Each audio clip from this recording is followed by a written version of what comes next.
that computer algorithm that I've used has successfully brought us hacked back through time, and we are now currently in the year 1995. Robert, we got to get out of here, man.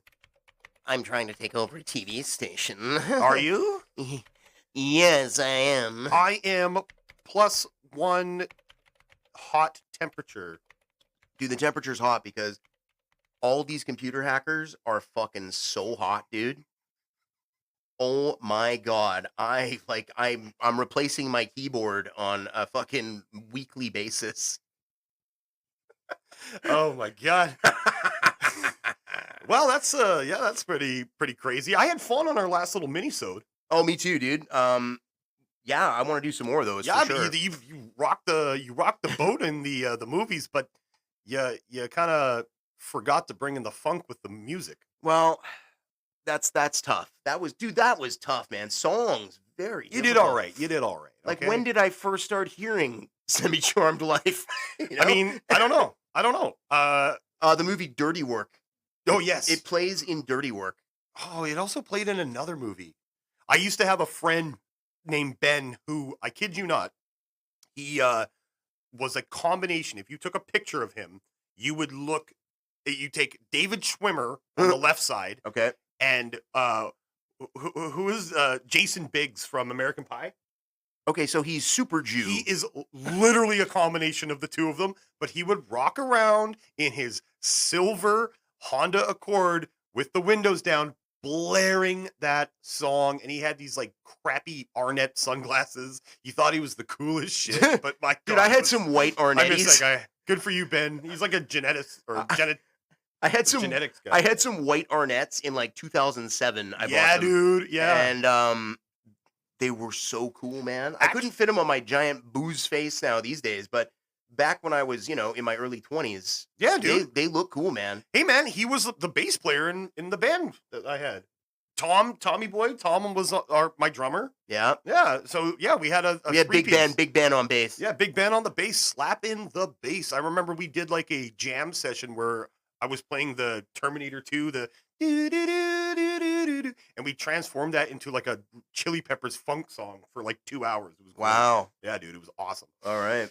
Well, I think it's time that our tapehead listeners want us to shut the hell up about what's going on in our lives and get into our motion picture today. Okay, what motion picture is that, Trav?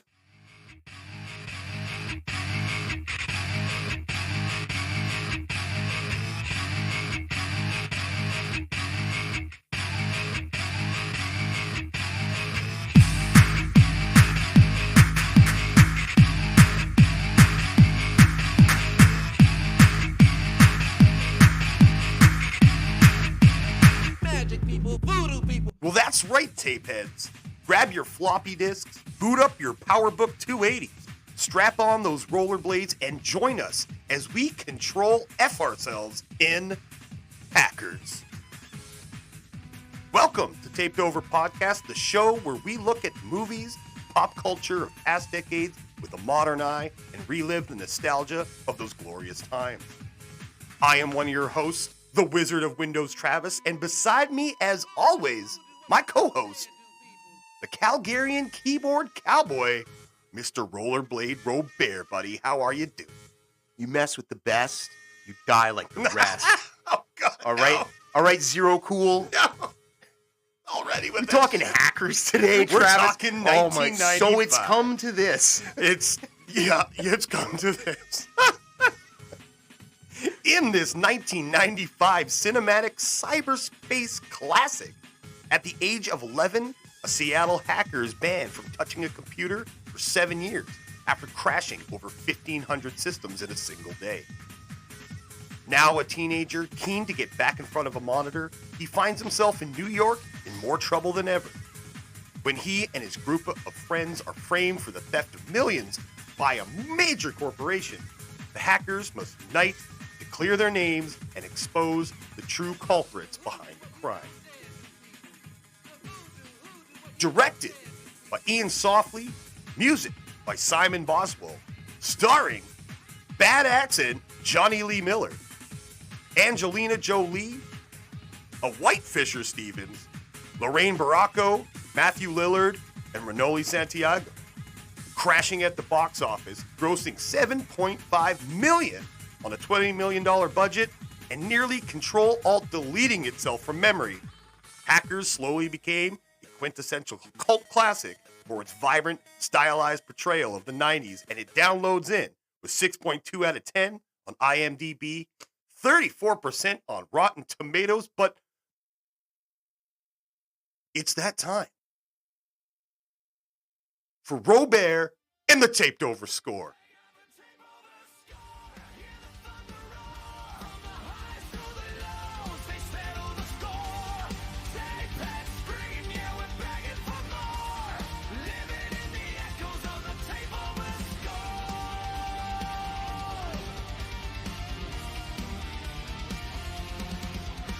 What's up, tape heads? Robert here. Hackers, Travis. I can't, man. Why are we doing this? Oh my God. Hackers keystrokes its way into a taped over score of 57 out of 100. Oh, that's the same score as Tombstone. Is it? Yeah, wasn't it? I think Tombstone got like a 67. I'm pretty sure Tombstone was in the 5. I think I could add 10 points to Hackers and make it Tombstone. I don't know where you're going to find those points, bro. 57 out of 100. All right, Trav, let's break it down, tape heads, like we always do. Oh, no. Starting with cast/performances, which I give a 12 out of 20. Taped over MVP for this film, I'm giving to Penn Jillette. Yes! As the computer, as the dorky, as the hapless techno weenie. He's hapless, you know. He doesn't have the skills of like super nerd. What's his nuts? Who comes in? I'm sorry, of all the people, I completely forgot Penn Jillette, but that just tells you something. He's not an actor. He's in this movie, and he gets the MVP. Oh my God, tapehead, strap in. Okay, in this film, and this happens to a lot of actors who come from the beautiful region of Scotland, Great Britain, they have the worst American accents. I think Ewan McGregor can sort of do it, but you've got your Gerard Butlers of the world, and in this case, you've got Johnny Lee Miller, whose accent I would compare to Lyle Lamley in the monorail episode of The Simpsons. Yeah, I'm taking over. He like reverts to like the 1930s for some reason. He's like a gangster, yeah. Yeah, is some blind tiger jerking suds on the side? I'm hacking into a television station right now. It's fucking, I'm like, this guy must be really cool when he's talking with his normal accent. But I'm like, what is this voice? I don't think there's a world where Johnny Lee Miller is cool, man. He married Angelina Jolie, bro. Yeah, but have you seen Trainspotting? They also divorced 4 years after they got married. Yeah, man, but Johnny Lee Miller's a cool guy. He's definitely zero cool in this. He's zero cool in this. Yeah. Jesus, man. In both ways. Like, I had to crash and then override my opinion on this film just to get through it. Crash and burn. So we've got an eclectic cast of young actors in this film. We've got Angelina Jolie, who was about 20 years old. Yeah, she's 20 in this film. Yeah, such a babe. JLM was 22. Who's JLM? Johnny Lee Miller. Johnny Lee Miller. Are you going to refer to him as JLM? I don't know. Johnny Lee Miller's. I'm just going to call him Zero Cool or Dade. We got Matt Lillard. Yeah. We got Matthew Lillard in here, who's obnoxious and is wearing the coolest fucking pair of sunglasses ever. If you have the tiniest serial killer, baby. If you have the eyes the size of Milhouse in The Simpsons when he takes his glasses off, these sunglasses are for you. We've got. That's a perfect way to describe it. We've got what's his name is the super nerd. Who's the super nerd guy? Who's the tech? All of them. No, the one guy, the guy who works for the big corporation who's banging Lorraine Bracco. Oh, that's Fisher Stevens, the Plague. Fisher Stevens. Eugene Belford, a.k.a. the Plague. Oh, my God. Portrayed by Fisher Stevens. First time he plays a white guy. Because you might know him from a little movie called Short Circuit. Yes. Where he plays an East Indian man. So wrong. Serviceable performance from, some actors who will, one actress who will later become a massive star. The others, Lorraine Bracco was pretty big. well, she was.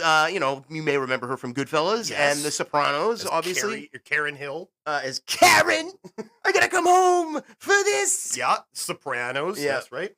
Actually, real quickly, she was in a movie that I just watched the other night with Vince Vaughn called Nona's.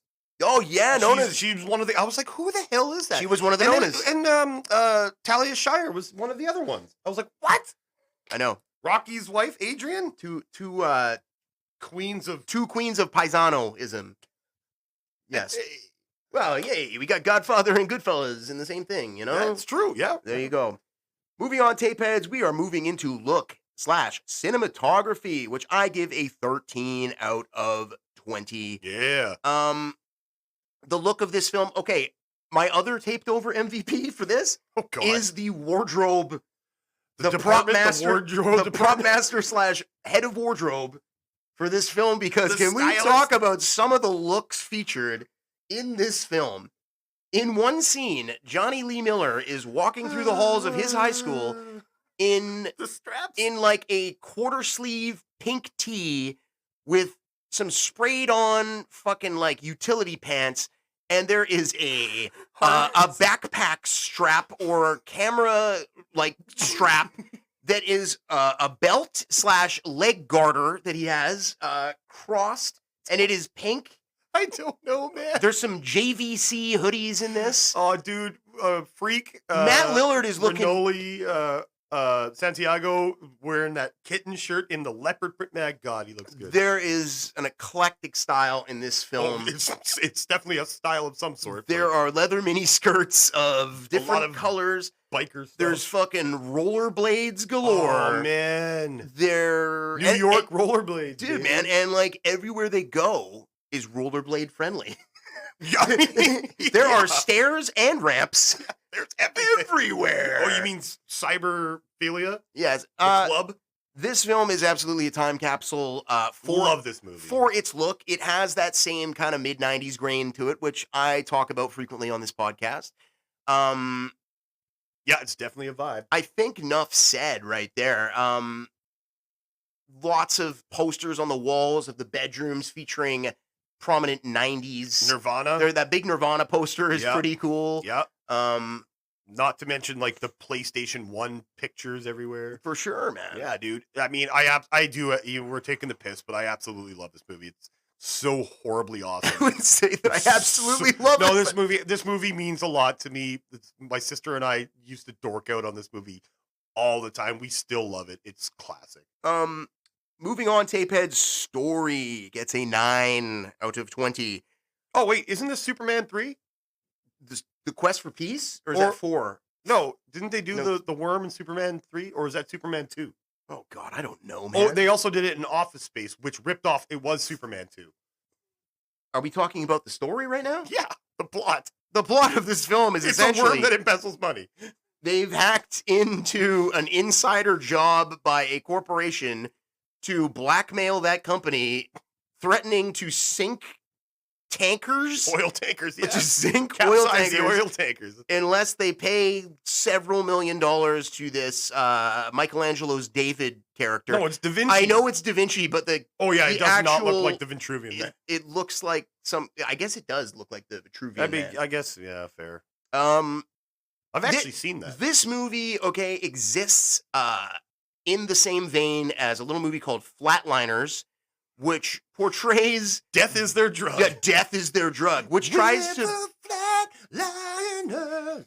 So you take a subject which is normally a bunch of nerds in a subculture who don't look very cool, and you put the hottest young actors in Hollywood in it, and you try to make being a computer hacker the coolest thing on earth. That had a huge cast. When you look at those names, like, holy hell. Like Penn Jillette, dude? That's hackers. Where's Teller? Teller's not in this, though. No. Good Lord. Oh, man. Oh, my God. And, dude, yeah, okay. Yeah, it's a story. It's something. It's a story. It's just It gets you through the 107 minutes or whatever. Dude, it's like, it's just making being a hacker look so cool because they're normies, man. They're the locust. We are the ones that truly Yeah, they're control Earth. nameless. Moving on, tape heads, to music, which I give a 10 out of 10. Oh hell yeah! This is banging. This is soundtrack. where hackers really save some marks here. Phenomenal 90s. Lots of Prodigy. Lot of Prodigy, a lot of techno Yeah. punk. It's got that song from the end of Mortal Kombat right at the start. Halcyon on and on. Yes, By sir. Orbital. Yeah, I love that song. Actually, You know what? I It's a really great song to run to. I like the score. Yep. I'm a big fan of the music, man. It's that really. There's some tripped out songs in this one. It That's really- for sure, though. As far we're a nostalgia podcast, that the music is very nostalgic in this film. Hell yeah. Yeah. Big fan. Rewatchability gets a 4. Oh, A very generous 4 out of 10 for hackers. I could probably live my whole life and never watch this movie again and be just fine. I'm not gonna lie, man. I rewatched it again for this show, and as much as I've seen this movie so many times, yeah, I agree with that 4 because I watched it and I do love this movie, but God, man, it was hard to get through. Okay, this score could have easily been a 1, but Travis rewatches this movie so frequently that it brought the score up to a 4. Because I do it based on how often I think people watch this. Fair. And Travis watches it so much that it gets up to a fucking 4 out of 10. There's some cool stuff. I mean, there's a lot of like the studio work and the models and stuff like that. Because there's a lot of it that you think is CGI, which there's some not good CGI, but actually a lot of it's done by miniatures and stuff, Yeah. practical stuff, which is kind of cool. How do you make a hacking movie like visually cool? Right. Because watching someone type is boring as shit. To be fair, rewatching this movie for this podcast, I enjoyed it much more than I did when I watched it back in the day. Fair. Yeah, okay. Yes, I did. So we were I didn't both just bumping watch up it. that 4 I didn't score. just watch it for Angelina's lips, which are very rewatchable. Oh, the first scene, they're so chapped. They're They're so bad. I just like the maintenance on those things. Oh my lord. Unbelievable. Yep, fair. Okay. Oh, okay. dude. All right, man. All right. Moving on to our final category, which is often the most important on Taped Over Podcast, nostalgia. I give a 9 out of 20. Yeah, that's good. It's hackers. Come on, It's- man. If you know, you know. It's an Yeah. if you know, you know. You gotta get yourself connected because the writing is on the wall. Yes, sir. 9 out of 20. That gives a taped over score of 57 out of 100. Travis, I'm what do you digging that, think? What do you think, man? You know what? I agree with, like I always do every single time. I'm gonna you have bring one- the heat with the taped over score. I do watch this movie. I had watched this movie so many times. Like God, I wanted to be at like after I saw this. I remember when I was in school. I went out and I got my parents to buy me the multicolored like techno Dreamcolor 3.5-inch floppies. I was just like, you know what? I'm gonna make my cool name. Like I'm gonna have a hacker handle. I didn't know shit about computers. I was just trying to be cool because this movie was banging when it came out. It was cool, dude. It was when you saw this for the first time during, that 1995 run, man, it was a cool movie. This movie is like so PG-13, bro. It's so Dude, PG. this is PG-13. Apart from like the 2-second frontal of Angelina's boobs. You do. You get the Yeah. Was that a double or were those the I- legends themselves? I couldn't tell you. I'm pretty sure that was just her. I mean, let's be honest. Even that didn't do it for Johnny Lee Miller because there was zero fucking chemistry between these There two. was zero cool for acid burn. There's zero cool for acid burn. Oh my All right, God. Chad. So we're gonna get into this. I mean, I think we have to. we're gonna get into this movie that exists. I mean, yeah, it's a thing. All right. Well, Act 1. Dade Murphy, a legendary young hacker known as Zero Cool, is banned from computers after crashing 1,507 systems as a kid. Now 18 in New York, he reinvents himself as Crash Override. At his new school, he crosses paths with a group of elite teen hackers and a confident and mysterious girl named Kate. An immediate rivalry and flirtation between Dade and Kate ensues, and a young hacker in the group named Joey infiltrates Ellingston Mineral and downloads a file. The Plague, a slick corporate security officer who is secretly embezzling millions frames the hackers by planting a virus that could capsize oil tankers. Oh my god. Oh my god. Let's Okay, the original. fuck. Okay, one thing I love about this film is that computer crime requires a full SWAT team with automatic weapons to infiltrate. My first thing was gonna say the SWAT Secret Service in this fucking movie is over the top. It's not like they're even stealing money. They're crashing the systems. They're just trolling. These guys are trolling. And no, I wish in 2026. I wish in 2026 trolls would get this. Is your same son in the treatment. shower? Oh no, we can't arrest him until he gets into the shower. Yeah, so you got a full SWAT team in. Well, we don't know. We don't know that he's an 11-year-old kid. He might be a 6'10" man. So the movie opens with this really soft scene of the SWAT team in 1988, and it's all quiet, and there's this rush. It's like some slow motion. The camera work is whack. It's like, I was like, why? And the SWAT team breaks into this house and end up arresting, we don't see whom. And then it's the courtroom, the judge throwing down the hammer of the gavel with the sentence of your family's $45,000 fine. You can't touch a touchstone phone or a computer until your 18th birthday, and it's an 11-year-old kid. This kid looks about 7 years old, not 11 years old. Oh, this kid looks like Dominic from Kindergarten. He does. He's like a brunette Dominic. Yes, he is a brunette. brunette. He's got blonde hair. I know he's got brown hair. I think it's like Sandy Brown. Okay, Sandy Brown, Well, chestnut whatever. brown. Cut to the beautiful city that never sleeps, New York. We have an 18-year-old, quote-unquote, Dade Murphy, portrayed by Johnny Lee Miller, flying in on an airplane, watching the beautiful city of New York.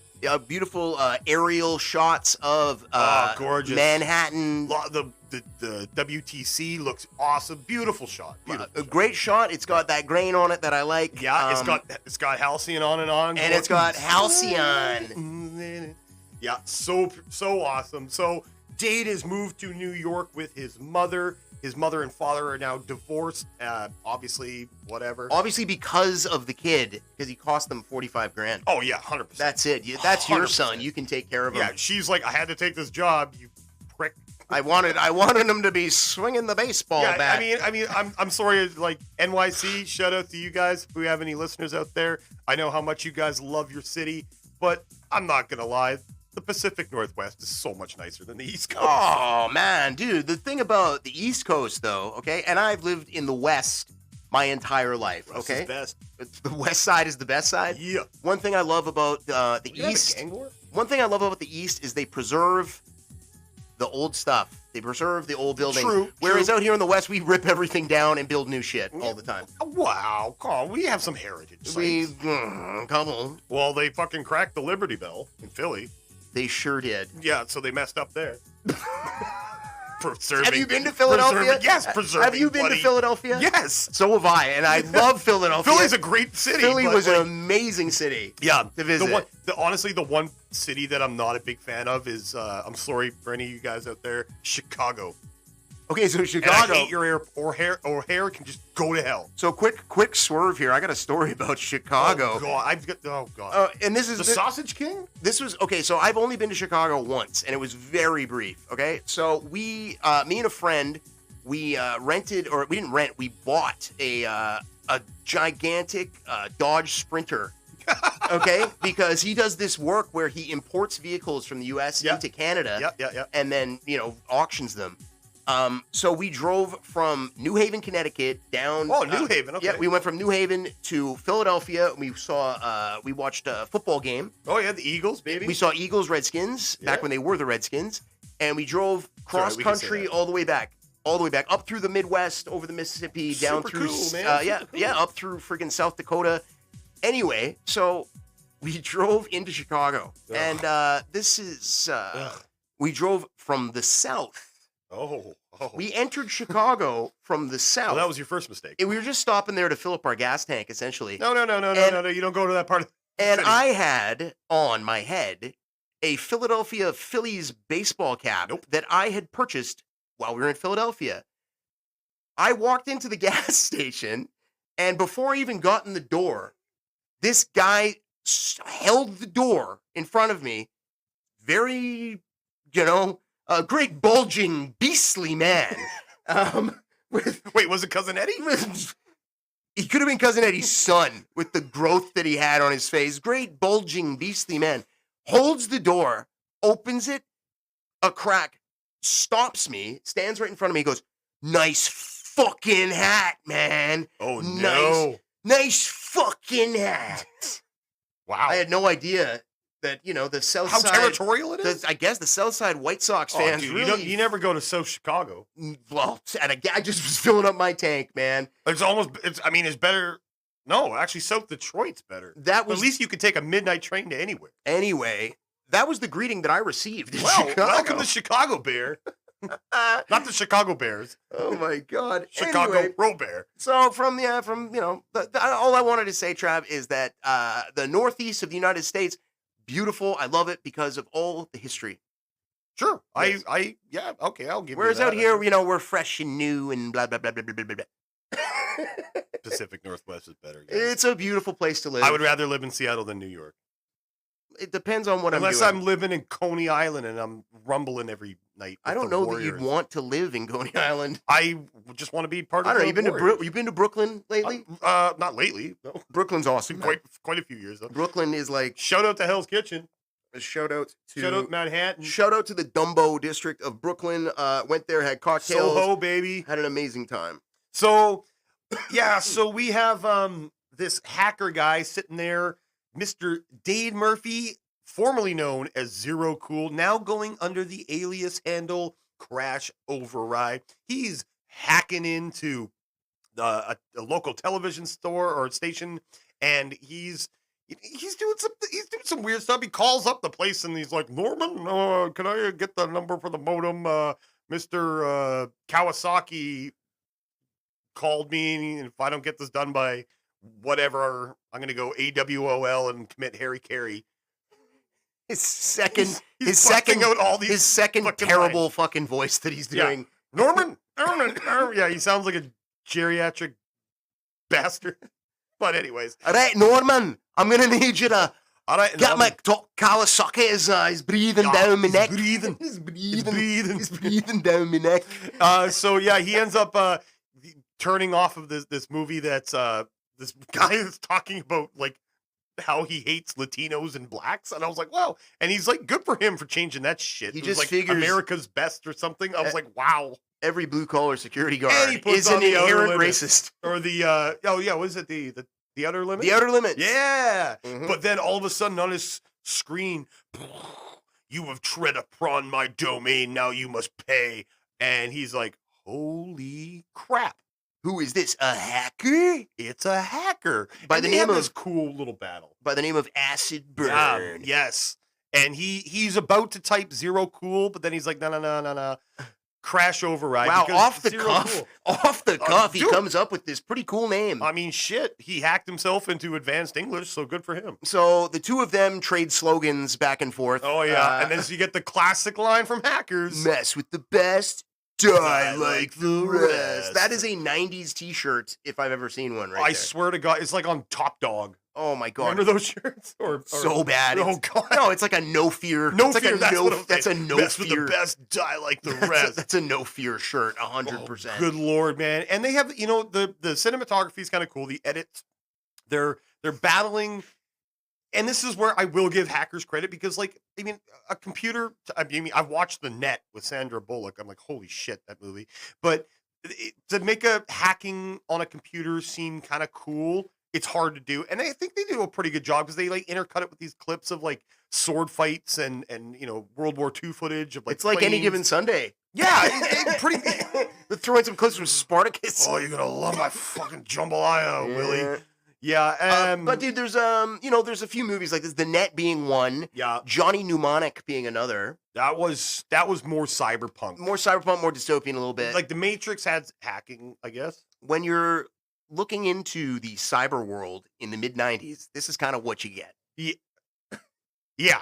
I mean, like, remember, tape heads, we're talking about hackers here, so this is what you get. This is what you get, It's dude. not good. All right, so we cut to high school. Day Oh one. my God, he the new kid in straps on town. his rollerblades and hits. This high school is fucking beautiful. This is a gorgeous. It's in the middle of Manhattan. It's I'm not like- like Midtown. like, there's no way this is a public school. No, this is actually like a very the school that it was shot at was actually quite a elitist school. It was a private school in I believe. Okay. Yeah. Well, it has the look of that 100%. It looks like a lot of rich kids go there. Pretty much exclusively rich kids go there. Yes. All the rich kids go there, and Matt Lillard goes there too. Fuck.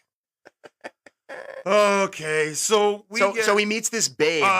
it's Stuyvesant High School in Manhattan. It's Stuyvesant. It's called Stuyvesant. Stuyvesant. Is that it? Yes, that's how you say it. Stuyvesant. Stuyvesant. Oh, okay. Stuyvesant. Oh, yeah, it is Stuyvesant. Yeah, Yeah. sorry.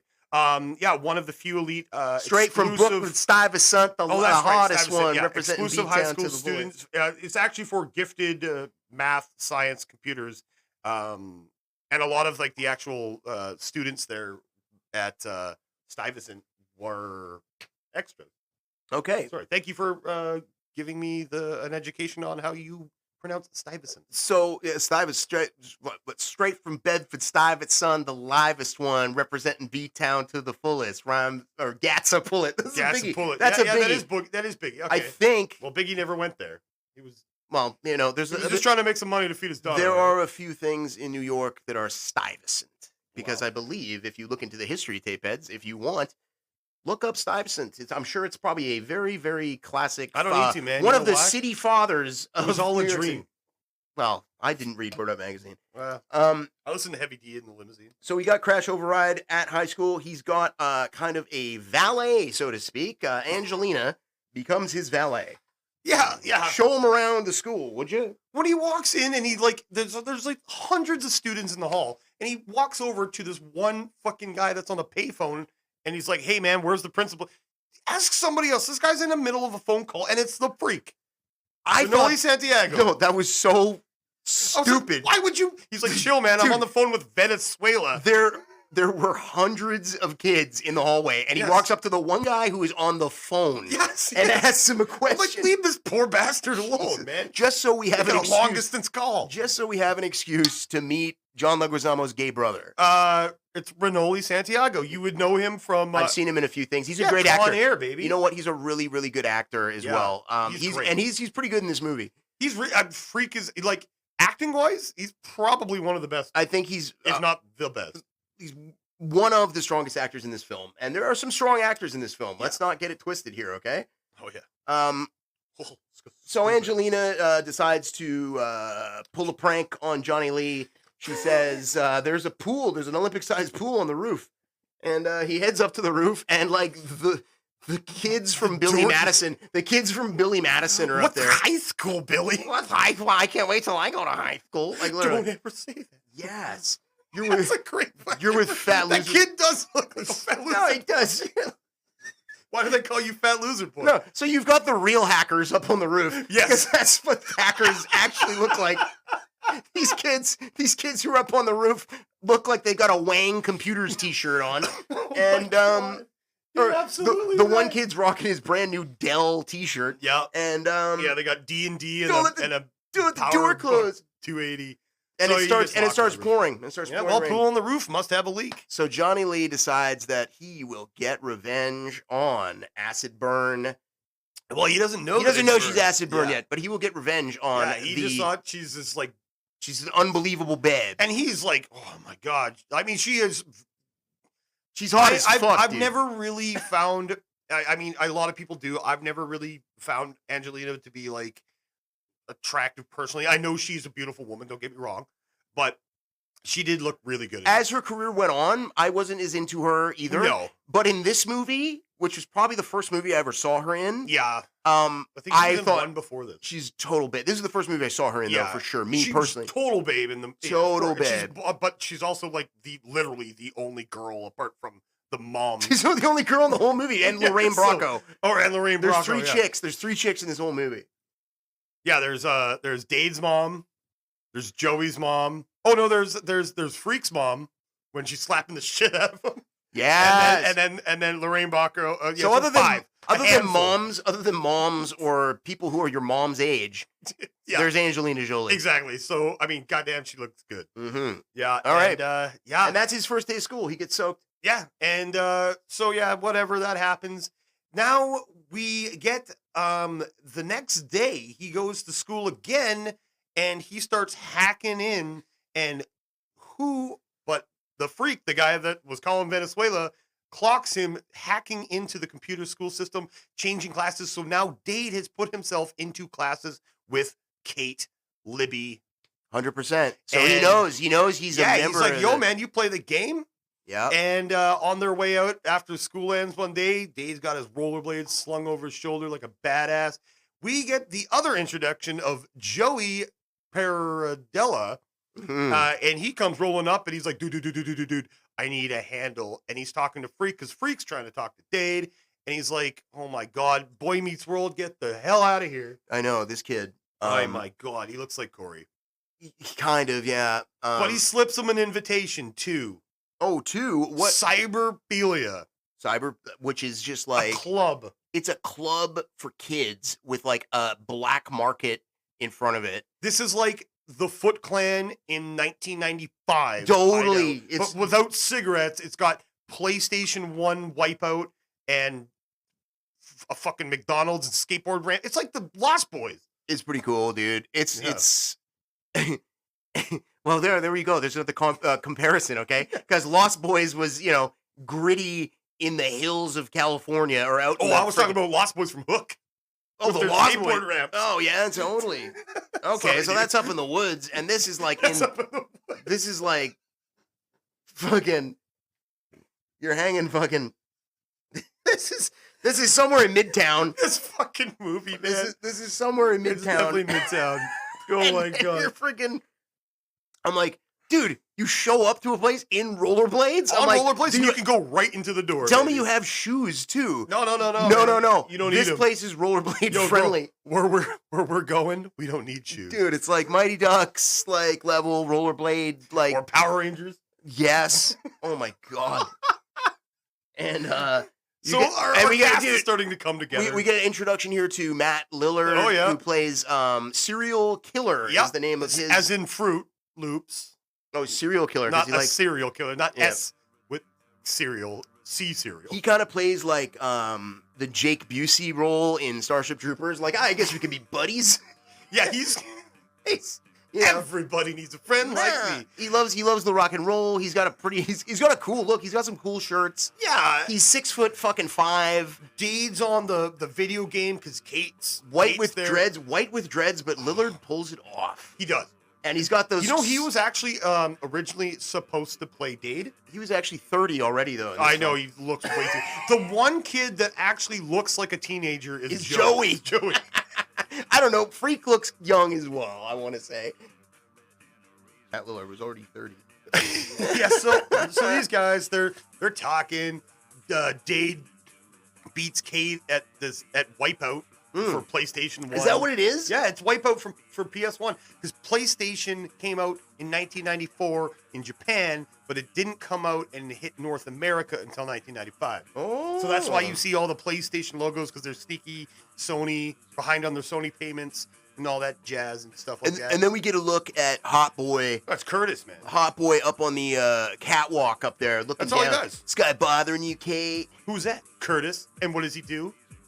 You're looking at him. He looks slick and he just wheels chicks. That's right. it. That's what he does. So we get out. Wait. We get outside. We get a look at a sick kid in like a JVC hoodie, which is fucking amazing. Yeah. And then you see fucking Angelina in like her like one piece like white leather spandex. Okay. She's got the helmet for the motorcycle. And she's wearing she doesn't put it on. No. She fucking holds did you the look? helmet. She's wearing like baseball catcher like shin pads. Dude, too. like what the fuck? This like pro wrestling has a few things to learn about the outfits in this fucking movie, dude. Like all right, what do we got there? What do we got? We We got hockey pants, Crop tops. we got hockey pants, a crop top, and fingerless gloves. Okay, let's put that together. What else we got? We've got Whatever. We've got an arm garter. We've got a weird belt harness thing. Boots that go up to your knees, and some fucking fishnet top. Yeah, and the natural born killer's glasses. Yes. Oh my god, not even, dude. These are like I feel like Edison invented these glasses. Like they look like Edison. You pop it out. There's like a telescope on it. And okay, who's the black dude in the movie? Lord Nikon, who looks like Tracy Morgan and Ving Rhames had a child. Yeah, he's the size of. He's fucking awesome, by the way. He is so good. Yeah. And he has some glasses that he puts on that has like a magnifier the magnifying glass when they're at the party. Yes. Dude, it's so creepy. Yeah, dude. Oh my god, yeah. But so anyways, they kind of like pass. And then Joey, they're talking about, actually no, right before that, the next day, while at home at that night after the party, at the quote unquote club for rollerblading delinquents, Dade hacks into the school fucking sprinkler system. Yes, he does. Yeah, and then the next sets it day to go off. he says change test time to 9 a.m. Was there already going to be a test? Because once those things go up, the fucking place is fucked. There a sprinkler test that exists for an indoor sprinkler system where they actually pump water into the building? Yeah, like of the sprinklers? These poor fucking janitors, man. No, I think they do that once before they put up drywall or anything else, right? Yeah, exactly. They work. Okay, yeah. So, yeah, pool on the roof must have a leak.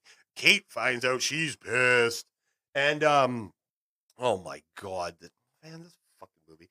So now they're back at the club on a different night, and they're all talking about, Dade's kind of like falling into the crowd with a Freak and Serial and Joey. And Joey's talking about, how he hacked a bank that shot a bunch of cash out from an ATM like across a state line, and they're like, you're an idiot. You gotta realize, like, you don't do that, the feds will be on you, yada yada yada. And that night he goes home and finds a garbage file in the mainframe of Ellingson Mineral, and this is where you get Penn Jillette. Yes, who's finding out about this. He's like, oh, we got a hacker. So Joey, much like Ian Malcolm lights up the flare in Jurassic Park because, he's hanging around a guy who knows what he's doing and decides that he's going to do the same thing with no fucking idea about the repercussions. Fucking Joey freeze! Joey freeze! Oh, fuck. Joey decides that he is going to swim in the deep end with nothing. Well, he's going to swim in the Pacific. One kid that actually looks like a high school student. He's going to swim in the fucking roughest seas with nothing but water wings. Yep. And decides to get into this company and steals a garbage file, which is random. He stumbles across this crazy thing in a garbage file. Random. He's like, I just need to get one thing just to show him that I've been there. Yeah, because it's called the Gibson, baby. Ooh, it's a supercomputer that is like a hacker's wet dream. Yes. And so Joey... And he stumbled on it.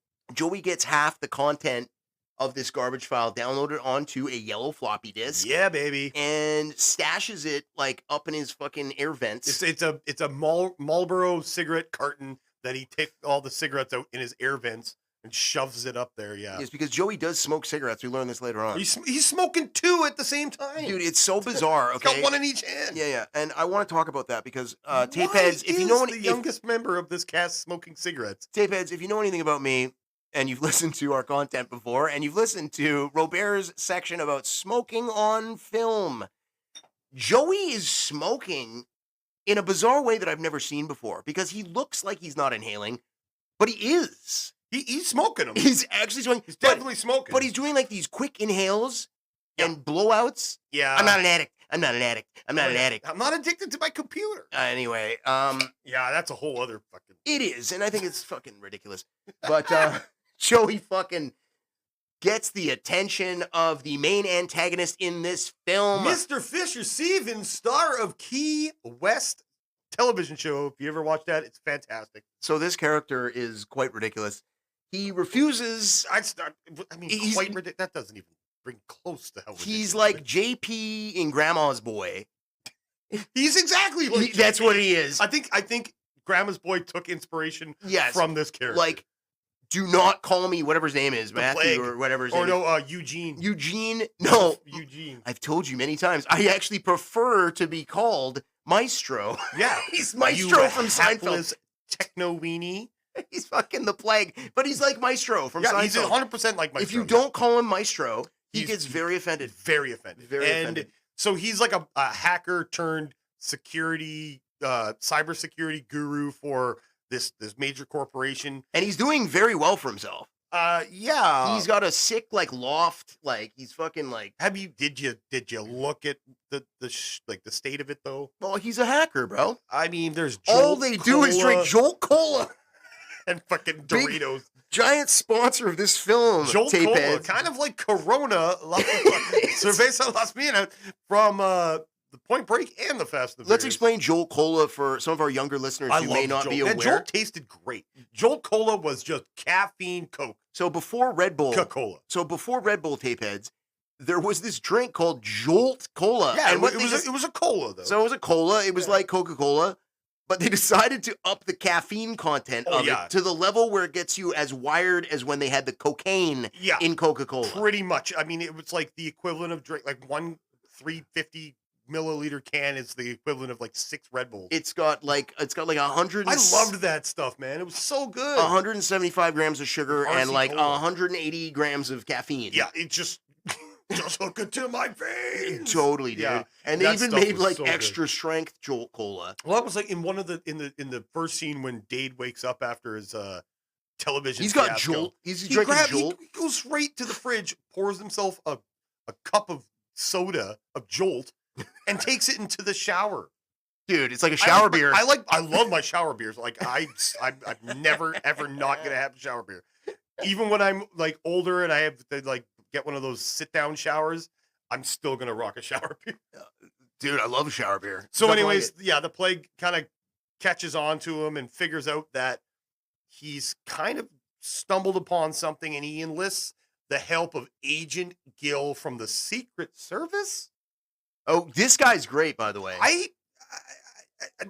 The Secret Service, though, I thought they just protect the president. Why are they dealing with shitty computer hackers in New York? This dude dresses like it's 1961. Oh, he's definitely a Men in Black. He's got the skinny tie. He's got just black suit, white shirt, skinny tie. And Yeah, it's Wendell Pierce. Like the actor is Wendell Pierce playing Agent Gill. You know him from like Jack Ryan. If you watched that show, he's a great actor, but he plays this role super well. So this guy ends up getting in there. Like the Plague tells Gil to go and find him. They trace him back to his, shitbox house, and the next morning Joey's in the shower listening to headphones wrapped in Ziploc bags. that was interesting, dude. Why? So he's got a Walkman, and he's got just freaking some plastic bags around it. Yeah. Boom, shower radio. Wouldn't you just put your jam box in the fucking shower? I mean, Didn't you have one with like a CD player or something, with like a portable one with the big D battery? that you could bring into the shower. That was just put it in the waterproof? bathroom. Just put it in the bathroom, yeah. Yeah, just jam out. Well, you know what? He's a good kid. He doesn't want to bother his mother. Oh, his mom. She's a sweetheart, by the way. Joey, what did you do? Joey, what Joey. have you done, Joey? So Joey yeah, once Bubala, again- what have you done? Once again, the Secret Service and SWAT team bust in with weapons, hardcore. weapons drawn. This man could be It's like the dangerous. police from the goddamn precinct in Jeepers Creepers. Dude, they send the judges out to get him, dude. Freaking Dredd is at the front I'm the one. law. Yeah, and Hot shot. So Joey gets arrested. And my God, the Secret Service. I fuck this movie, man. Yeah, so Joey gets locked up. And then so Joey gets locked up at the behest of this FBI agent. Yep. So the other hackers, Who is also like in the pocket of oh yeah, he's of corrupt. the Plague? Yeah, he's in the pocket of the Plague because they're doing this scam together. I No. think. It's Lorraine Bracco. Oh yeah, Lorraine Bracco. She's like She's head the of head of the HR. Whatever. She's like the CEO of the company, and the Plague's the security guy, and they're the ones with this worm scheme that's stealing millions of dollars from their own company. Tapeheads, there's a reason why this film received a 9 out of 20 on story.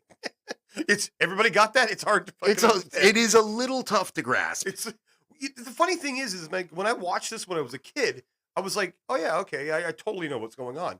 And then when I rewatched it, I'm like, I know I've seen this movie like 30 times, but like I have no idea I what's am going so on. fucking lost right now. I'm like, who's doing what?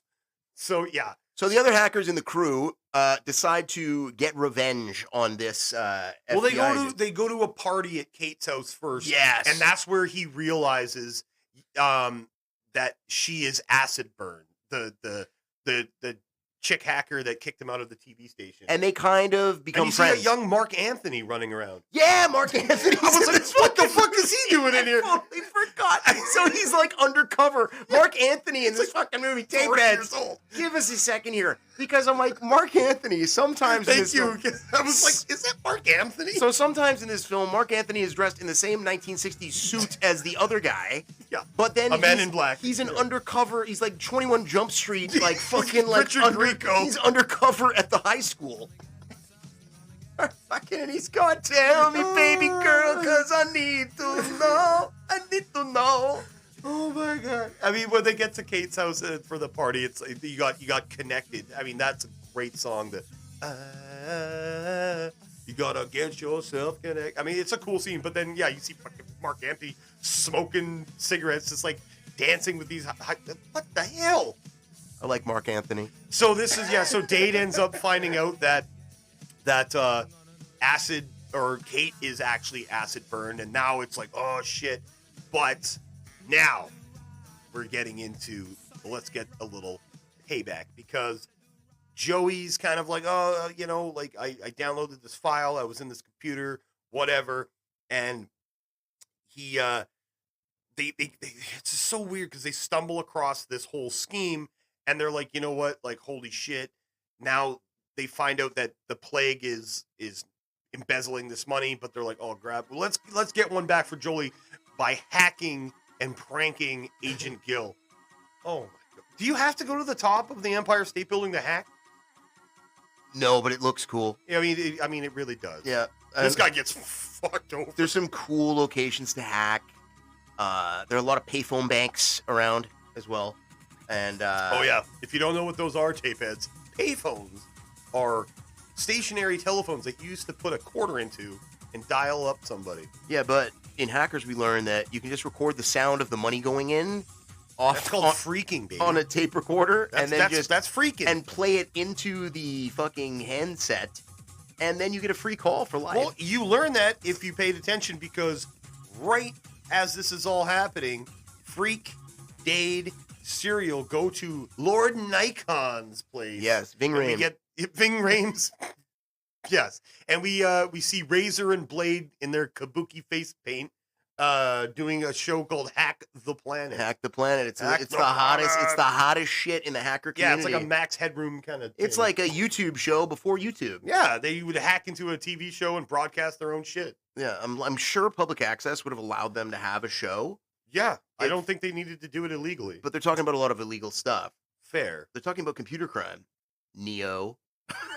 Follow the white rabbit, Robert. That's all right. I got to rob Why the fuck didn't I take the blue pill? Yeah, you fucked up on that one. I would rather stay in the Matrix. I'm sorry. I don't care. God. So, so they start hacking the hell out of Agent Gill. They put him in the personal ads. Yes, for hookers. For male prostitutes. Sports, transvestites, all sorts of shit. They really fuck with this guy. They cancel all his credit cards. They give him like 200 traffic violations. They actually create that he's deceased.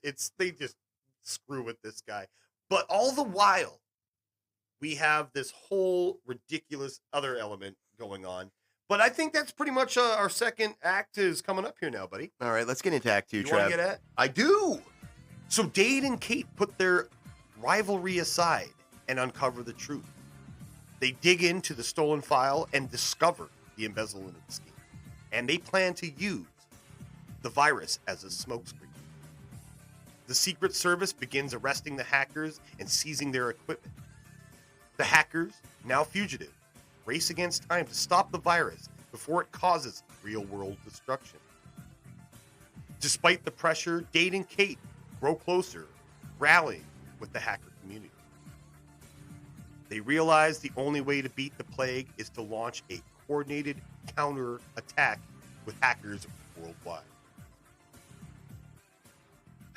Jesus.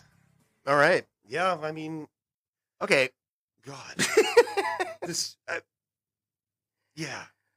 All right. So this is all kind of made apparent in the second act that the Plague, who is in charge of all the computer systems at this major corporation, Yep. has himself implanted a virus that will sink ships. Yeah, he used that as a diversion because he's like, oh shit, that kid copied my garbage file. I had to see how much he had. So he needs to get the fucking disc back because they've exposed and found out what he is planning to do. Yeah, he wants that $28 million. He does. Is it 28 million? Well, it's a worm that takes micro cents from multiple transactions, and it's now 28 million. But I mean, that's a smart way to do it because I feel like a company would be more inclined to pay that ransom because you won't even notice. We're just going to shave it off everybody. Because you wouldn't even notice because it's where like fractions of a penny. But when you're doing like hundreds and thousands of transactions each day, you don't notice it, and it adds up over time. And now it's like 28 million. So he makes the Da Vinci virus as a diversion, so the Secret Service would get involved and arrest Joey because he's like, oh shit, how much did that kid copy from that file? 100%. Yeah. So we get this. Hard to figure out. It's everybody got that? It's an inside job that's happening. Yep. So the Plague is responsible. The Plague is just trying to get money and get the fuck out and go he's with and bang Lorraine Bracco. Yeah, Karen Hill. He's trying to bang Karen Hill forever. Although he doesn't really seem to give a fuck about her. I wouldn't. She's lovely. I love Karen or Lorraine, but my God, she had these great eyes, just like Liz Taylor. In this day and age, I tell you. So they move in. They don't move in, but they pay a little visit to our protagonist. They pay a little visit to our protagonist here. Cool. Mr. Johnny Lee Secret Lawrence. Service want to get... Fuck.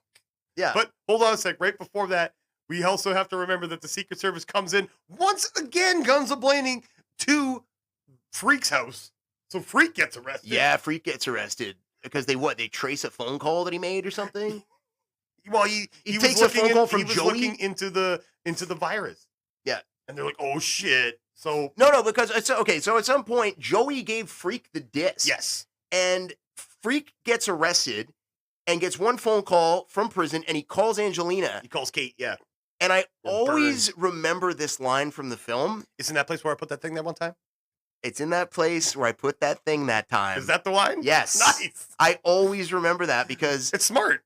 Like that implies that he has set up behind the condom machine. Like for years in advance, he has set up this fucking phrase with Angelina that if I ever get busted and I tell you, I'm going to hide something behind the condom machine in the men's bathroom. I'm going to hide something behind the condom machine in the men's bathroom. That's that place where I put that thing one time. Yeah. It's in that place where I put that thing one time. Yeah. So that's all you got to do. She gets the disc. Somehow friggin' Johnny Lee gets the disc. So she takes the disc from Freak's hiding place. Freak's hiding place. And she brings it to Dade, and he's like, I can't touch this. They don't know that he was zero cool. Not yet. No. So he's like, I can't do this. Like, I can't touch this bloody disc. Like, everyone who's touched it gets arrested. I can't afford to. And she essentially says, like, I thought you were the one. Yeah. I thought you were the one, Neo. I thought you were the one whom I could make love to you right now. I'll make love to you. But I guess not. And he's like, all right. Give me the disc. He's like, I can copy it. And she's like, yeah, because we're all getting busted. Can you at least make a copy so we have something to give our lawyers in case we need it? Yada, yada, yada. Yeah. Can you help us out a little bit? And that's when Plague comes in and starts messing around because he starts like... So Plague and the feds come in. Yeah, he starts like, threatening his Dade's mom. Because he knows who Dade is. He knows that Dade is, in fact, zero cool. The Seattle Silicon... From 1988, Silicon baby. King. That's not Silicon Valley. That's California. Whatever. So yeah, he's like, all right, fine, I'll make a copy. And yeah, Plague's like comes in once again. Dade opens the door and the cop's got a gun in his face. Like, what the Guns drawn, guns in your face. Guns for everywhere. A 17-year-old kid. Mark 18, Anthony's 18 running year old around, kid. like, fucking. So fucking Jesus Christ. super nerd fucking Plague is in the bedroom and he starts tuning up fucking His jam box, his boom box. Yeah, he smashes his boom box with a baseball bat. Well, he's like, it's like we're hackers. We're not we don't like have friends or family. Like we're keyboard cowboys. I know the kind of guy you are. Samurai. And he's like, all right, fuck. And then he kind of tries to get Dade to tell him about Kate and the rest of them. And he's like, nah, I don't play well with others. And then he tells him to blow him. And he's like, thank you. and then they boogie. And then he actually sucks his dick. No. What fucking version did you watch? I'm trying to think of like a porno title. Hackers who have sex with each other. No, I'm just kidding. No, I'm just kidding. No, so Plague essentially threatens Crash Override's mother. Yeah. He's like, what about your mom? AKA Zero Cool, AKA Dade Murphy, AKA Johnny Lee Miller. Yeah, you're going to go down. Fuck. There's a lot of names, okay? Like Satan has many names. This guy's got many names. That's right. And he said, just think about it, And he's like, and he gives him a laptop. He sends him a laptop, and he's like, I'm sorry. I mean, 1995, I'm like, holy shit, this laptop's probably got like, what? A gigabyte of RAM. Yes. And he sends him this video message. That fucking laptop's useless. That video message. But hey, don't forget. Set your laptop to receive a file. There's no streaming. There's no streaming. What does that even mean? I'm like, set your laptop to receive a file. Like, well, no, I'm like, all right, maybe. Enjoy the laptop, he says, and it's like, I would not touch that fucking laptop. Who knows? No, what kind that of is booby definitely traps. Booby traps, or definitely like listening devices, tracking devices, whatever. Yeah. So, Dade decides that he's going to give up the disc. Yeah, against his better judgment, because the Plague's like, you got to help me. You got to tell me, like, no one needs to be exposed here. But if you don't help me, I'm gonna, hack into the FBI and make your mom's now gonna go to jail, and you're all fucking screwed. And then we get probably the best scene in the movie. Greatest scene in the entire film, completely unnecessary, aka the worst scene in the entire film. Oh my god! Why don't you take us through this scene? All right, so cut to a Manhattan street corner somewhere. Lots of steam from the vent. Steam coming out of the grill. The fucking subway. Steam comes out of the grill like the whole goddamn town's ready to blow. Oh my god! He almost made me. He's standing. You almost made me spit out my. Las famous Mafina. Oh my god. Good god. So he's standing on the corner. We got a limousine. A limousine rolls up and down the street, and a guy gets out and gets on a skateboard. Yeah. He's like, the drivers are probably like, sir, we could just literally drive by and grab it. And you could grab it through the window. He's like, no. Let me get out and ride my skateboard and hold on to the side of it. I'm going to so the limo drives, and the guy's hanging onto the door on his skateboard. Yep. You know what I was thinking this entire scene? Marty McFly? If there was one freaking pebble in the road, that guy would bail to all hell. He's got soft wheels, bro. He's obviously got... It's like it's an 80s skateboard. Yeah, it's like an old school Powell Peralta. Yeah, exactly. Or a Creature. Yeah, Creature. Hell dude, yeah. It's got soft wheels. Soft wheels are not as fucking... if you ever skated tape heads, soft wheels, big soft wheels you are immune to the pebbles. Fuck off, Robin. It was poison ivy. That's Robin. Oh, that's Robin says that. Yeah.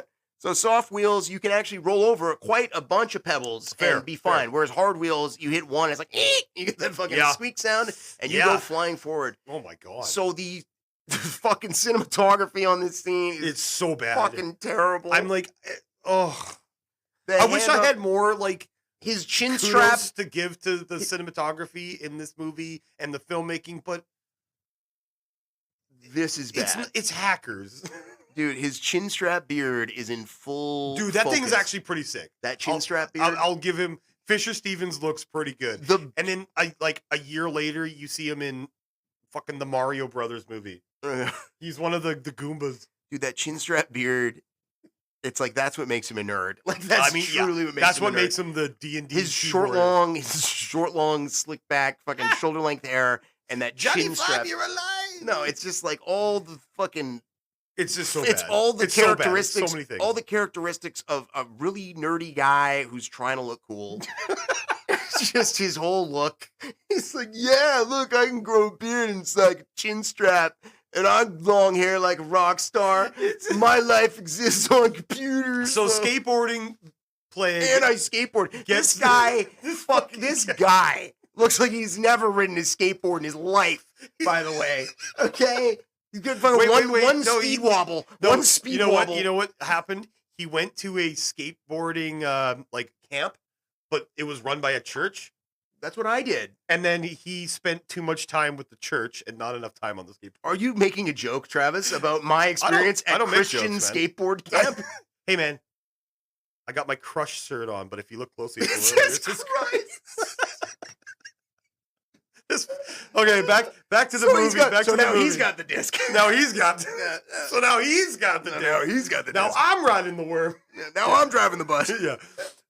My God. Yeah. So Dave gives him a copy of this garbage file that it's a copy though. He still has. Copy, yeah. He's got a copy of it himself. So he goes over to where Nikon, Serial, and Kate are trying to figure out what the hell's this thing all about. And he's being like, hey, I didn't I did something bad. Let me confess. And they're like, wait. And then he figures out that it's actually like this whole crazy thing that he figures out the plague's the kind of like the puppet master of this whole thing. And then he finally says, I was zero cool. It's like, dude, 1988, you crashed 1,507 systems in a day, caused a 7-point, drop in the stock market or whatever. And then Angelina goes, she's like, I don't care. She goes, She's slightly, you hear it. It's barely audible, but she goes, Shut the fuck. Oh my God. Maybe we could be together. Yeah. And so they finally figure out, like, they're like, oh crap, but we have to stop this guy. Like he's framing hackers. Like we have to figure out like how to get it. He's blaming us and framing us for his scheme. And embezzlement. I have an even uglier word for it, Travis. What is it? Misappropriation. Misappropriation of company resources. Oh my God. So they get on the subway. They go in to talk to Razor and Blade, the guys from Hack the Planet, because they're like, oh, they're gonna build the ultimate hack team. We need to like figure out like if we're gonna hack that Gibson, they're gonna find us in seconds. But like if all of us join, it's gonna cut down the time and if we all do a coordinated attack, it's gonna be great. So they go to this shitty wannabe Rage Against the Machine band. Oh my God, it's Wish Rage Against the Machine. Yes. The Temu version of Wish. It is the Temu version. Wish rally around the family with a pocket full of I am like, what is this? Yeah. They rally around your family with a pocket full of discs. Yes. Yo, check out the microphone explodes with my power books and my 280p. Yeah, it's like, oh my God. Yeah, they fucked up. I just cringed. I cringe every time. Yeah. So they decide to help. The Razor and Blade decide to help them. And that's going to set us up for the third act, my friend. Final. Because right as they're leaving, they're like, there's all these oil spills that are going to happen because they find the memo that's going to be sent out by Ellingston saying, oh my God. Tapeheads, are you following any of this? Nobody fucking follows. Let's get the showdown at the payphone bank. At GTC. Not GCT. So it is Grand Central Terminal. Yeah, but nobody calls it that. No, everybody knows it as Grand Central Station. Sure, but so I was going. It used to be Grand Central Station, but like more now it's Grand Central. Hey, tapeheads from New York, what do you call it? They call it GCT, baby. Grand Central. I mean, oh my God, do you say in all thy sons command or in all of us command? I say thy. In all thy sons command. That's the OG way, man. That's the fucking only way it should be said. Yeah. In all of us command is not even proper English. Well, no, they can't say thy sons because it was because trying to be inclusive. Yeah. We're talking about the Canadian national anthem. A lot of female soldiers died in World War I, which the song is about. You know, just to get like a quick sidetrack, I I stand for every country's national anthem. I'm very like respectful in that regards. But when I watch a lot of hockey, and when people just take fucking liberties on anthems and they make them into these like epic operatic fucking space operas, it's like stop. They're trying to stand out, you know. They're trying to like. No do one's their gonna own spin find on it. you, you know, Giselle For the land of the free. and No, you gotta hold the free. You gotta hold the free. Little brave. Carl Lewis national anthem is the best one. And then they start beatboxing at the end. You're like, what the fuck? Boom, boom, Yeah, boom. the stars Yo, and rockets, bars, red glare, the bombs stars bursting. and bars. Yeah, it's like, come on. Just be respectful to the piece of music that is there, that is your national anthem. Oh my God. Just stop. And please doing don't change the lyrics. it. And heaven forbid. Please don't change the lyrics. I mean, we had to. in Bro, it's like Canada. there's this statement, you know, about like, you know, World War II. It's like, lest we forget. We have forgotten. Yeah, I mean, yeah, we really did. Society has forgotten. Lest we forget. Yeah, we've forgotten. Because there's like multiple generations. Yes. And now we're changing national anthems. Yeah, and now we're changing the name of In all thy bloody... son's command, bro. Well, I mean, that is how it is. You but agree with that? with the change? With the change of the lyrics in Canada's national anthem? Not to sound like misogynistic or anything like that. No, I don't agree with it. You do not sound misogynistic at all. No, I think that the anthem I grew up singing in All Thy Son's Command, like that was our anthem. But obviously we're not that's a whole other episode. Yo, I sang Ton frère saint de fleurs en glorieux. God. Completely different lyrics in the French I version. sang the Marseillaise. Les Marseillaises? Yeah. Les deux confies? Oh, but tu parles en français. Oh, it's Well, I told you that I'm actually having to quit this podcast because I just got an email notification. I am joining DOS Sound Machine. He's joining a German a cappella group. That's right. K-Peds. That's it. And he's leaving me behind. Yeah. He's I am actually trying to get joining me in, though. I'm trying. Once As I get the my manager. yeah. Yeah, you're going to be the agent, bro. I'm going to be the Jim I'm Cornette. going to be like, pa, come on. 'Cause I'm in the air and I'm speaking German here. So we're in Act 3, Haben Trev. Sie Feuer? Vernehmen Sie es, sprechen Sie Deutsch. Nein, Nein, sprechen Sie Deutsch, haben Sie Feuer. From fire dust, the Kommen old Sie her. brennt. Schnell. All my German that I know is from Rammstein lyrics. I was going to say it's probably from like the Band of Brothers series, but whatever. I didn't watch that series. So anyways, getting back to Grand Central Station, aka Terminal. That's good. Yeah, so the hackers are going to make their last stand, and that's going to take us into Act number 3. Are you ready? Final showdown. The unfortunate digital showdown in the final act. You ready, Robert? I was born ready, Travis. Well, Act 3. In a digital showdown, hackers from around the world join forces to overwhelm the plague, bypass security, and retrieve the incriminating evidence. The hackers go head-to-head with the plague in a final keyboard battle, ultimately outsmarting him and exposing his crimes. The virus is stopped just in time, preventing disaster, and Serial exposes the plague in Times Square.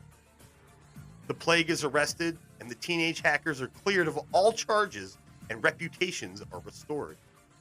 Dade and Kate go on their date, forming a romantic future, and they continued digital rebellion.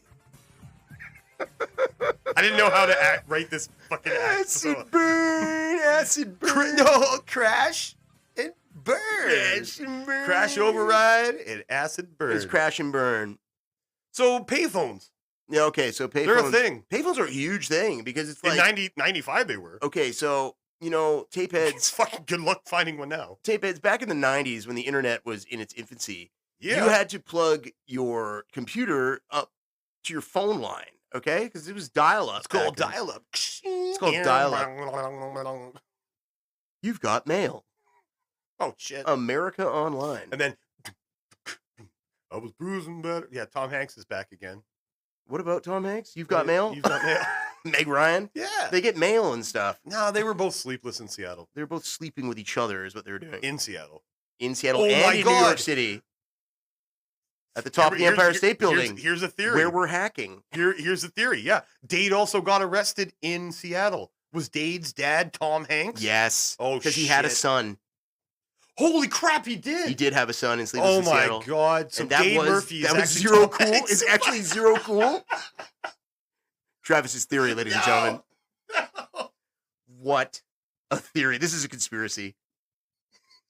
Tom Hanks. Oh my God. That's why they wound up in New York. Because he had spent time there. Oh my God, you're right.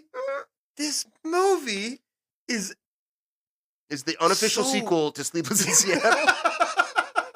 The Kids. Sleepless in Seattle 2. The Kids. The Kids. Yeah, I was once known as the father, but now we're talking. So anyway, the hacker team. Apart from that stupidly, ridiculously, and accurate theory, so the hacker team is now jumping in with everything they have. So the hacker team has decided that they are going to create a coalition of sorts with every hacker worldwide. We've got like this Russian gangster sitting at the end of a bar smoking a cigarette in a leather jacket. It's so stereotypical Russian minus the tracksuit. Dude, every hacker on earth in this film is the fucking is a gangster or a cool You got guy. the ones from like Poland, they're all like, yo, I just got done spray painting this wall. Where's my laptop? Yeah, shit too, yeah. Yeah, it's like, yeah, let's go. Oh yeah. So they've decided to take on fucking Cyberdyne Systems, and they are going to expose the chin strap wearing fucking skateboard Powell Peralta disc man. Oh, Joey's last name is Peralta in this movie. Is it Joey Peralta? Yeah. There you go. Maybe. Oh, we got another theory. Maybe Stacy Peralta is involved in this film. Oh God, Stace. He provided Stay away. He provided the skateboard. Oh fuck. So they fucking create a coalition here. They create a wormhole code algorithm over a night or 2 days at fucking Ving Rhames' house. On the bed with a bunch of printed sheets coming out of the printer that used to have the fucking the old dot matrix the holes on the side that you could remove. Back in the day, you could print. This is before laser printers or jet printers. You printed pages, and they had like these. Oh, those things stole that noise. The 3-hole punch on the sides that that are like 57,000 hole punch, depending on your length, and they figured it out. They found out how to infiltrate this system, and they're going to jump them all over the place with their hacking skills. Lawrence Mason was the actor. Lawrence Mason, sorry, from The Crow. I remember him from. Yes, he was in The Crow. Mm-hmm. He's also in Behind Enemy Lines. He's in Soldier, Lincoln Lawyer. Excellent. Public Enemies. Like I've seen all those movies. Nikon's been in a lot of things. I always confuse him with the dude from. And he looks really good nowadays. Like, he's like jacked up. Like what huge. Is it? I always okay. So this other actor, and it's terrible. You can you can say racism all you want, but I always confuse him with the guy from like CNC Music Factory who did the rap part on fucking Everybody Dance Now. I always confuse him with that guy who's also in movies. That guy's in a lot of movies. Okay. Television and film. I don't know why I confuse him because the dude in this movie is younger than that guy, and he's not as buff as that guy. Give it the tone, back on the beat, dance to the rhythm, jump to the rhythm, jump. That guy. It's all right. So, I mean, I don't. Yeah, I'm on just to ride the. Dude, there are some similarities there. So you remember Derice from Cool Runnings? Yes. Yeah. So he's also that ass kicking like super villain in Cliffhanger, the guy that gets pulled under the water when Gabe shoots him with the thing. Yeah. And then he's also in Madonna's Like a Prayer video. Are you talking about Leon right now? Yeah, Leon. Okay. Yes. So, okay. He's also in The Flamingo Kid, which I just watched. We're actually talking about that. I also get him confused with Hathaway, who is the guy that's saying, what is love? So I'm like, what the hell is happening? I feel like Hathaway didn't have hair, and Del Reese always had hair. It's all right. Leon, hey, he got game. He's also he got game. No, he's not in. That's Is it above the getting rim? racist. Above the Above rim. the rim, yes. Sorry. Well, it's like, you know what? Every white person looks like Ethan Hawke, and every person from China looks like Jackie Chan, apparently, If you according to grow Family Guy. if you grow a greasy goatee like Ethan Hawke, you look like Ethan Hawke. Oh, I love Ethan Hawke. Ethan Hawke is a good-looking guy. He's beautiful. But he always has to add a level of greasiness to him. Okay? Yeah, He's fair. For some reason, Ethan Hawke, he's got this great face, and yet he has to grow this disgusting rat-like goatee on his face. Oh my God. In Let's get most back of to his hackers, films. because we're at the pivotal moment here. We're sending viruses at the plague. We're sending rabbits, and here's Lorraine Bracco doing her best Sigourney Weaver from fucking Galaxy Quest. All she does, her only job is to just repeat what everybody else is saying. Mm-hmm. And she's like arguably one of the biggest actresses or actors. She's in kind of this like movie. the one like really known actor in this Yeah, film. because Angelina wasn't really known. Short Circuit was, 80s, but God damn, Fisher Stevens. Yeah, so Fisher Stevens was known. he was known for doing the wrong things at the wrong time, and God damn it. Watch Flamingo Kid. He's in that. No. Watch oh my God, dude. Key West. It's an OG 80s Another Florida film. 80s show. Well, Flamingo Kid is not Florida. It's he's New like York. he works in like the steel mills of Detroit, and then he like wins the lottery and he moves to Florida Keys, and he's just like this bum. Tape heads. If one Got of a you, great music. if one of you actually watches that movie If and fucking anybody- gives me a synopsis, you are going to get 5 free Taped Over Podcast stickers in the mail. That's true. Maybe 10. I you don't know. If anybody gets the Key West reference, that's not my sister, or I think my sister and I are the only people that watched That have fucking actually movie. seen that film. Not even Robert. No, it was a TV series. Oh, God. Yeah, and the music was phenomenal. The music's great. So we're setting up home base for the hacking campaign. Oh, they've already started hacking. The payphone bank. Oh yeah, and they down the stairs in Carlito's Way basement of Grand Central Station. There was. This is probably the one cool shot, and the music's like do do do do do do, and they do like the 360s of them each hacking in their booth, and they all like boot up their PCs or whatever. Fuck, that was kind of cool.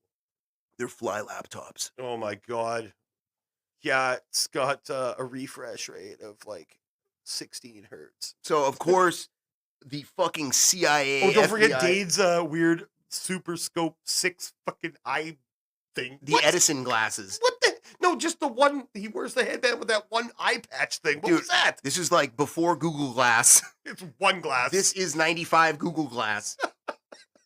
You can see through time. It's something You from can see through time in those. Sega Saturn. Sega Saturn. Yeah, no. What was the shitty one that didn't ever?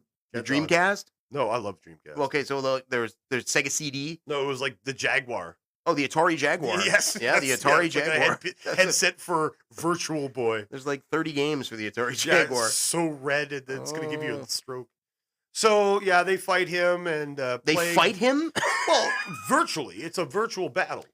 All the hackers on Earth have been mobilized to take down this corporation. The Yeah. FBI has been notified and send, of course, a fully armed SWAT team with yes, once gigantic again. long rifles to, Grand Central. Oh, you can't catch anybody on rollerblades. Yeah.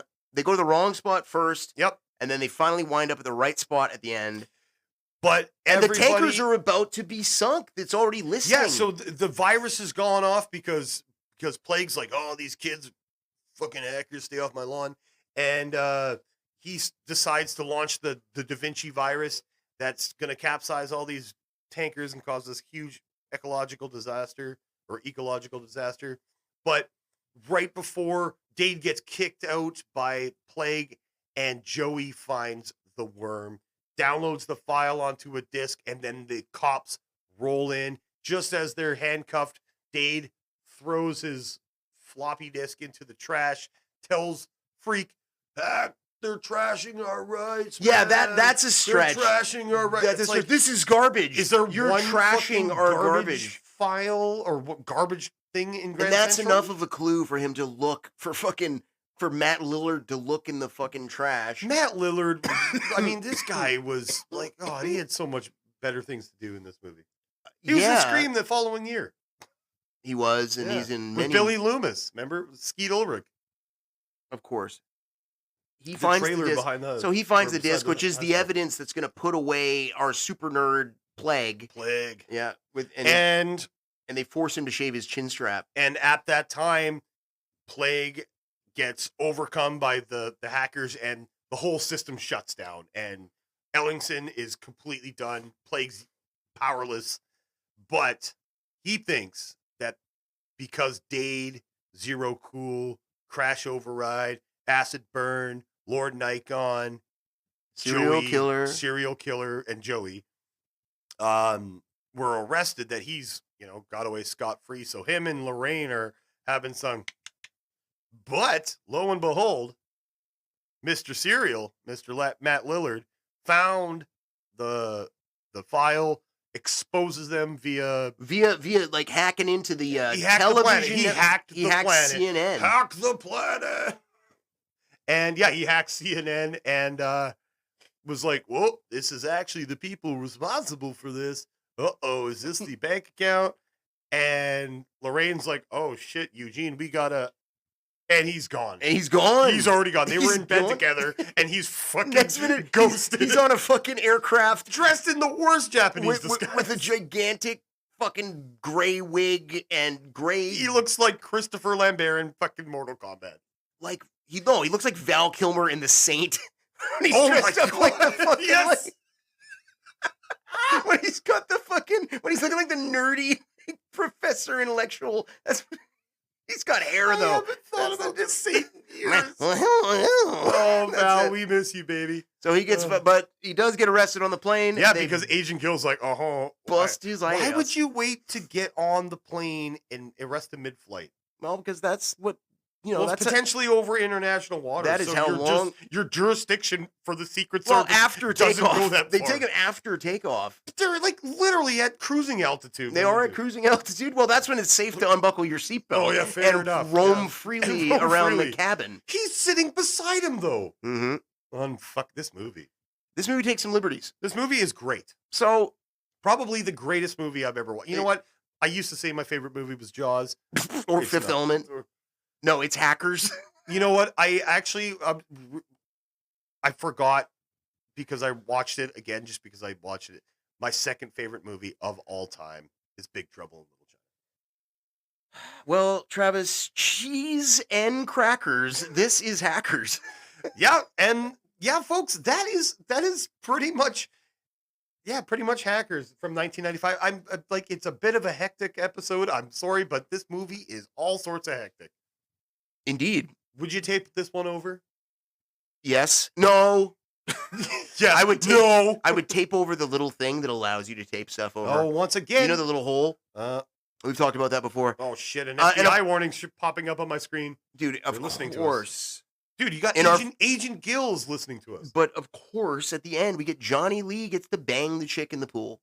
It's really awkward because if you watch that kiss, it's very strange. I feel like you're like they have no chemistry. Blah blah blah blah blah. Then why did they get married for 4 years after this film? Because they were young and naive. Yeah, maybe off screen, but on camera, like during this movie, no chemistry. It's funny that like Hollywood was really banking on Johnny Lee Miller and not his best friend Ewan McGregor quite yet. Oh my god! Like, whatever happened to Johnny Lee? He's still around. He was in Trainspotting 2.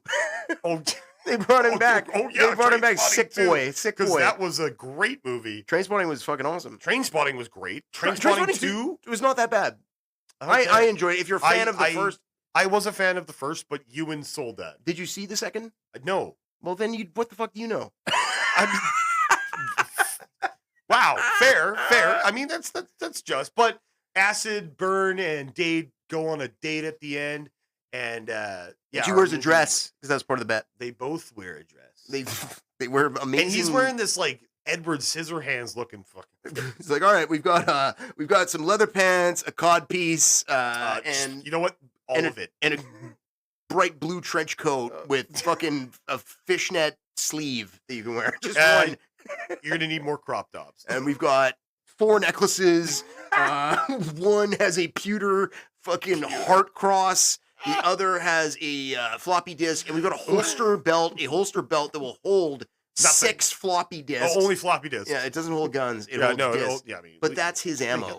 His ammo is floppy disks. I mean, he's zero cool. Shove it in, zip drive. He's the man of the digital age. He was zero cool, crashing 1,507 systems. And that's only his second greatest accomplishment. I mean, okay. Because what happened at the end of this film? Well, yeah, he brought down Cyberdyne. He brought down Cyberdyne Systems. Yeah, so he saved Judgment Day because Judgment Day, as we found out and remembered, was August 29th, 1997. And he saved all the little seals and ducks and birds in the Pacific Ocean. Yeah. As well. He saved Or was it the 9 Atlantic? Exxon Valdez's going down. He did, man. But you know what? I don't think he did because down the road,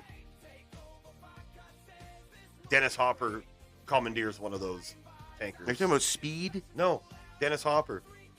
Oh, Waterworld? Yes. Well, tapeheads, that brings us to the conclusion of 1995's psychedelic cyberspace classic. Hackers. Still love the movie, even though when we talk about it, I don't know why. It's worth a watch, Tapehead. It's You should check it out. If you haven't seen it, check it out. The music is awesome. The music alone is worth the trip. Mark Anthony, Penn Jillette, just so good. I mean, these guys are the kings, and they're the titans. They're the kings of their respective genres. The titans of industry, just so good. Fisher Stevens finally playing a white guy. Johnny Lee Miller with the worst American accent. Angelina Jolie with the worst chap lips. Renoli Santiago just looking like a boss from Con Air. And you have also Matthew Lillard just doing his... He looks like a cyberpunk Of tech all lord. the things I've lost, I miss my mind the most, baby. That's right, baby. Ozzy Osbourne. Yeah, help yourself to anything in the fridge, Travis. Cereal did. already has. Yeah. It's like she knows him. I just, you know what? I still, as much as we take the piss of this movie, it's still, it's near and dear to me. It holds a special place in my heart. It's definitely up there for me, just because of how sentimental this movie is. Well, there's a reason we pick these films, Tapeheads, and that is because it's okay to like a bad movie.